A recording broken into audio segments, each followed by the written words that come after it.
Welcome to the ITAD Talk podcast with your host, Jeff Bittner. Our guest speaker today is Bill Hanna, and he's the president of Hanna Oil and Gas and a partner in KMG Properties. Went to the University of Arkansas, started with Hanna Oil and Gas in 1983, transferred to Calgary, Alberta in 1987. He established HOG in Canada, returned to Fort Smith in 1992, and was named president of Hanna Oil and Gas in 2000, and still is president. He serves on several nonprofit and association boards in addition to the First National Bank Corp and Arkansas Colleges of Health Education and the University of Arkansas, Fort Smith, Foundation Board of Directors. He's also active in the community in several projects. He's married to Adrienne Taylor, has 3 sons, 2 daughters-in-law, and 2 grandchildren. And so this is going to be a really special show because Bill has some really great historical stories about the founding of his company, and mentorship, and leadership. And just to kind of let you know how I first met Bill, I'm thinking this is back in 2013, 2014 area. And I had grown up in the oil business working for my dad when I was going through high school in Oklahoma. And later, I've kind of been in electronics ever since I was 21. And I wanted to get back into the oil business a little bit. And so I started reading articles in the Oil and Gas Journal. And I read this article about Bill and that he was a second generation owner. And it just had all these great things to say about him.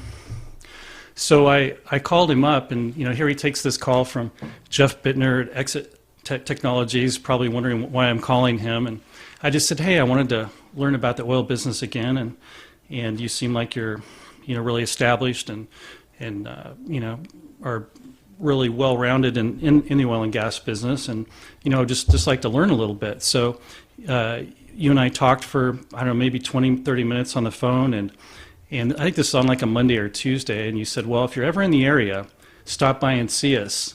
And so then when I hung up the phone, I'm thinking about this for a couple of days, and I'm like, by Thursday, I call him back and I say, hey, can I come out there on Sunday? And he's like, yeah, all right. So anyway, Bill picks me up at the airport on Sunday. We go have dinner. We talk. He puts me up at a hotel a few blocks from his corporate headquarters, and actually pays for my room. And the next day takes me, and shows me a bunch of their oil and gas wells, and walked me around the office and showed me what each person does. And as we got to know each other a little bit better, then he takes me back in this room that's kind of back off and a little bit hidden, and it's got all their maps in there of their leases and their oil wells and the leases they're working on.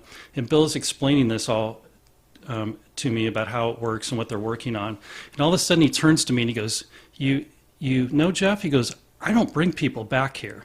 And I thought, wow, I had garnered that much trust in a couple of days. And that just kind of is the type of person that Bill is. And, I think we're just kind of both cut from that same cloth. So, Bill, I'd like to go ahead and welcome you to the show. And maybe you could tell us a little bit about how your dad founded the business originally. Yeah, well, thanks for, number one, inviting me to do this. It's an honor to get to talk about my company. And the way that you and I met, the fact that you recognize that was not the normal introduction you may get makes me understand that it was the right thing to do. Thank you. Some people kind of get those things and some people don't. But I had those things happen to me in my lifetime, and so that's why that's probably why I did that. Anyway, it was a pleasure to meet you, and it's a pleasure to do this.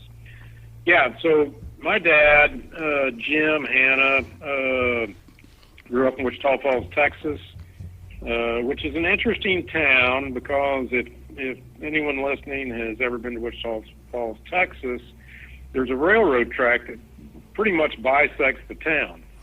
And on one side of those tracks lives people that own businesses, ranches, bankers, lawyers, doctors, and on the other side of the track are all the people that work for all the guys on the opposite side of the track.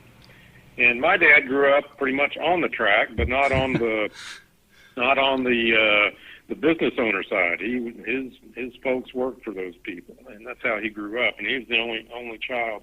And that was an observation I made. It wasn't really anything he ever said. But I just remember going to Wichita Falls, and the back of their house backed up to the railroad. And to watch that train come and hear the train, in the summers was kind of cool. But that was kind of a realization I came to. But he went to work. He got a chance to go to college. Jim was a hard worker. He took advantage of it. He went to the University of North Texas in Denton, studied business. And in about 1953, he moved back to Wichita Falls. He got a job with Joseph Bridwell, who was a rancher in that area around Wichita Falls. And anyone back in the 50s who was a large land cattle rancher probably also found themselves being in the oil and gas business, because if you own minerals, which many of the surface owners also owned minerals back then, not the case now, there was oil discovered, and Bridwell was no different. He became an oilman, and it far exceeded his sort of expectations beyond what the cattle ranch did for him. So he became a drilling contractor, and about 1957, there was a large field discovered in Red Oak, Oklahoma, which isn't far from Fort Smith, where we now live. And Bridwell sent Jim to kind of see what's going on up in the Red Oak field. Amoco was the operator of that field. And BP is the successor to Amoco. They bought Amoco, but they still own a large part of that. Which kind of tells you something about the field. BP notably owns large deposits of oil and natural gas. This one was that for sure, but still has some value remaining. Anyway, so there's a lot of people that moved up here at that time to kind of see if there wasn't an extension to the field, or just what could be done. And so he came up and with under the employment of Joseph Bridwell, worked for 2 years and then quit his job. So, and I always thought it was interesting. At 27, my dad quit his job, had a mortgage and 3 kids. Wow. And that's not what you do with a mortgage and 3 kids. You don't quit your job. You continue to work. Right. He was an entrepreneur. And so that's how we got here.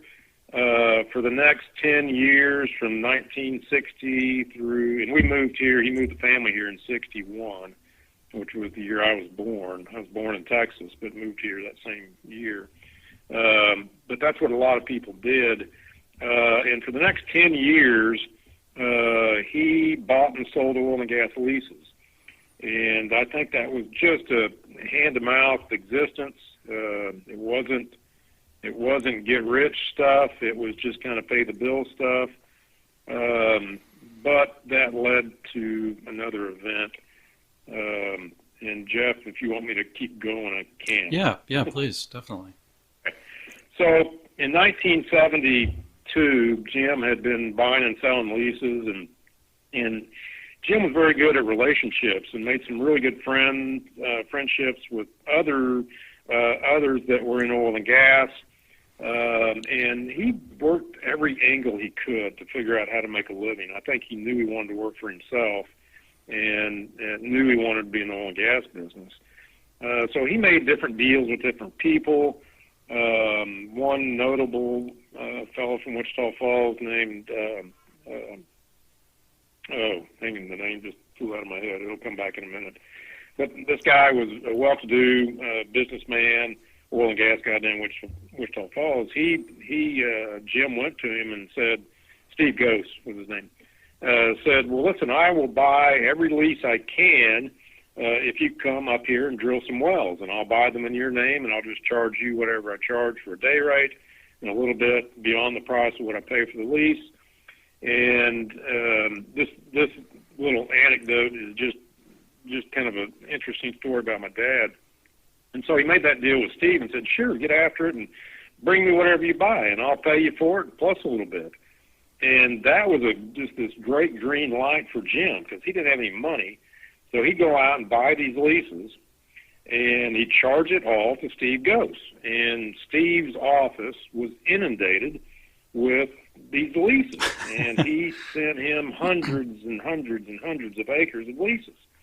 And that went on for 2 or 3 years, and I got to meet Steve Ghost a couple of years ago, and he was so great, and he told me this great story.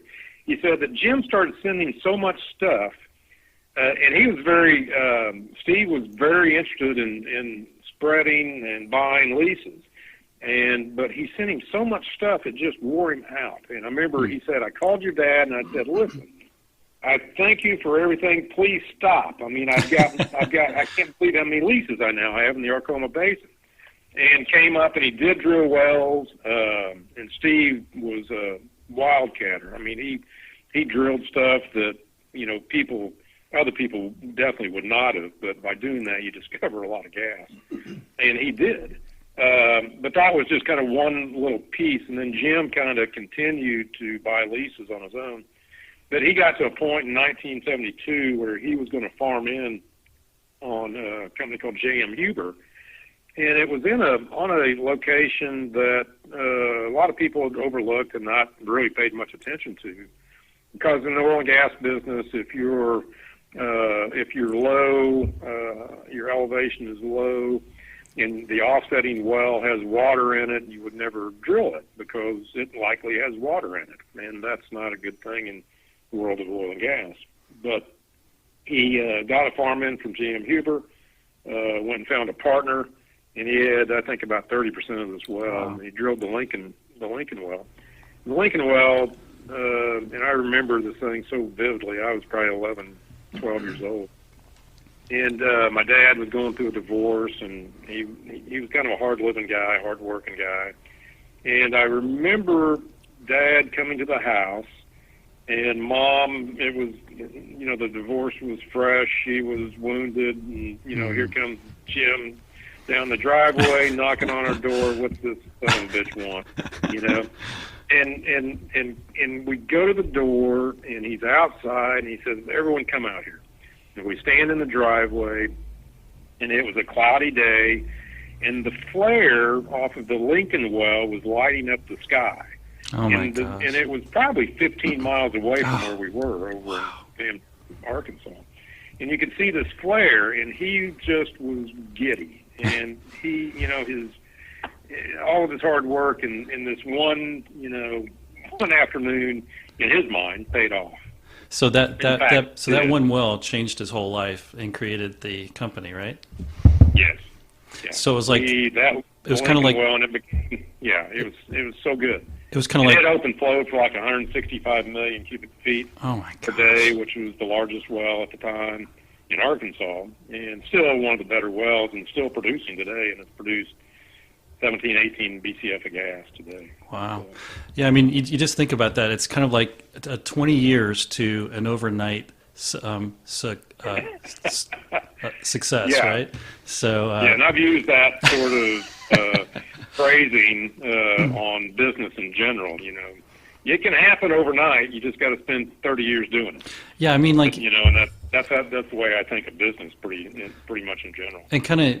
Isn't that true? I mean, it just takes a lot of determination, a lot of grit, and I think you're constantly conquering fear, especially when you're starting out, and you got to make overhead and payroll, and, you want to make sure you get paid for, whatever your goods are and everything. I mean, it's stressful. How many opportunities are there to stop in that world, right? I mean, you get to a point and you think, my God, what, I got to pay for that again, or whatever it may be, or just the headaches that come along with starting up a business, which you know about. Right. And there's so many opportunities to punt. And I just love that guy to death. And yeah. That was Jim. Yeah, that's a great story. I mean, I picture that a lot with him coming knocking on your door. You open up the door, he stands aside, and you can see the flare from 15 miles off from the well he just brought in. So, what a great story about the founding of your company.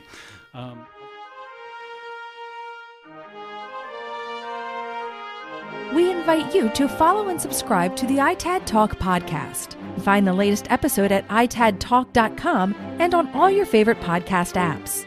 And don't forget, the best way to support ITAD content is to rate and like the show on iTunes, Google, Spotify, or anywhere you might listen.